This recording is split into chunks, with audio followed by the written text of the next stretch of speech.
For some time now, there has been conversation about the city purchasing the K-1 Center property from Baldwin County Board of Education. Conversations have centered around what the building will be used for, how, and by whom. But most of these meetings have involved small groups. This project was discussed at the City Council work session on December 18th and has become the subject of several media reports. Both the city and FIF have expressed interest in the property, and I believe a partnership would be best. Baldwin County Board of Education's plan is to auction off this historic property. With this issue out in the public realm, I am compelled to inform citizens of conversations I have had with representatives from FIF and Baldwin County Board of Education over the last 6 months, and I will keep you updated as discussions unfold. The purchase of the K-1 Center is a huge undertaking, no matter who does it and for what purpose, and poses long-term ramifications for the city, which must be considered at all levels of discussions. FIF is proposing a groundbreaking STEAM school for the K-1 Center property. This program would build on the success of the Pelican's Nest, a resource that has been valuable to countless students, not only in Fairhope, but all over Baldwin County. However, if the STEAM program must be located at the K-1 property, it should be part of a mixed-use development to achieve greater overall success. This invaluable piece of property is an important transition between the residential neighborhood and the CBD. It is integral to maintaining the city's character.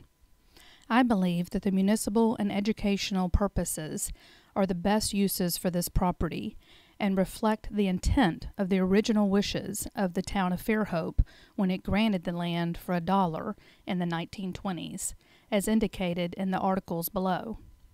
If the city purchases the K-1 property for city needs, FIF can then more effectively use its financial resources to facilitate the incredible enrichment programs in our schools.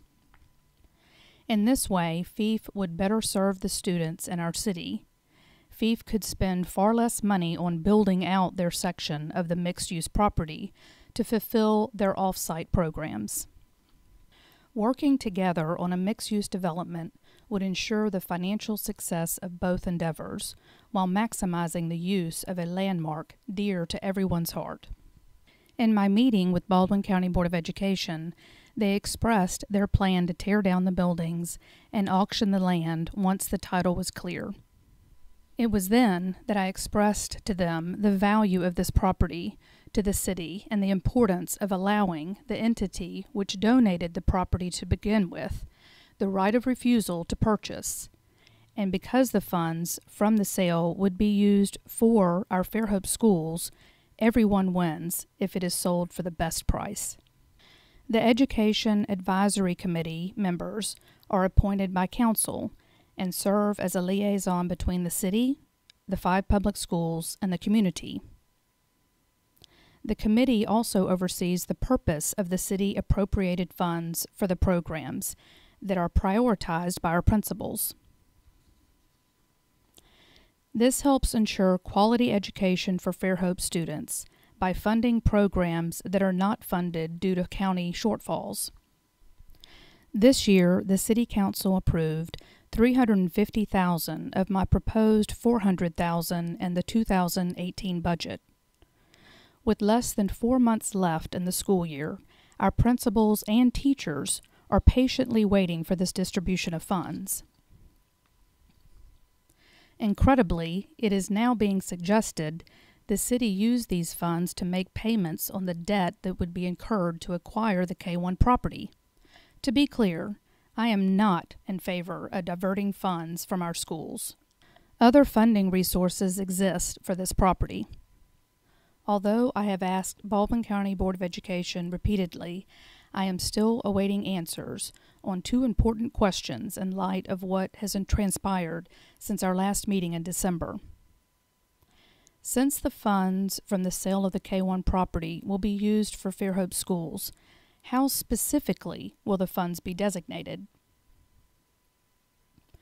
Since Council is considering diverting the EAC funds from our schools to pay for this property, will the funds from the K-1 sale replace our annual school contribution as suggested?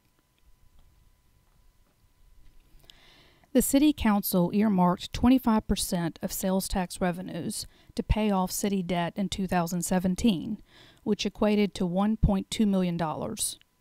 Because no debt qualified to be paid off early, the money went directly into reserves. Once again, Council has earmarked 25% of sales tax revenues for 2018. City debt will be virtually paid off in 3 years, making normal payments. This money should not be stockpiled, but instead be used for necessary infrastructure upgrades and community enhancements.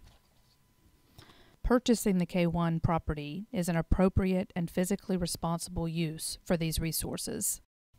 What's more, the property could go a long way toward filling the city's needs in addition to being an incredible space for several stakeholders, as well as FIF. With a mixed-use development designation, we could satisfy various stakeholders while also meeting critical needs for our growing city. For example, consolidating city services into one facility on this property would increase efficiencies and decrease overall operating expenses. The open space setting could encourage collaboration and ingenuity in planning our city and individual neighborhoods. Some other ideas include the need for a FEMA-approved storm shelter for our city employees who have to stay behind in state of emergencies. A Fairhope design studio that can host university programs and internship opportunities focused on planning, design, engineering, specifically stormwater, and architecture. This would serve as a great asset to a city experiencing the fastest growth in the state. And the potential relocation of USA's nursing program from our current City Hall. The facility could include a flexible space used for performing arts, council chambers, court, and other meetings, and a flexible venue space for events that is in line with Fairhope's character. This could be a lucrative revenue stream for our city to be reinvested in our assets. Fairhope Single Tax Corporation could fund a new office, library, and museum space to celebrate Fairhope's unique history. The Haven is another stakeholder which is in a financial position to contribute to the build-out. Their presence in this facility could be transformative because of the visibility, reduction in operating expenses, and increased adoptions. Our opportunities are almost endless, and the biggest beneficiaries are our taxpayers. We have a unique opportunity to create an extremely valuable asset for our community. It is time to look at our city as a whole rather than a piecemeal view. If we collaborate with the right expertise and stakeholders at the table, we could develop the very best for you, the taxpayer. Next week, Council will select a member to begin negotiations on the purchase of the K-1 Center. Now is the time to look at the bigger picture and bring into the negotiation all property owned by Baldwin County Board of Education, including the park across the street from the K-1 Center, the alternative school, and the land we lease for the Nick Center. All stakeholders need to be brought to the table now to jointly plan our future.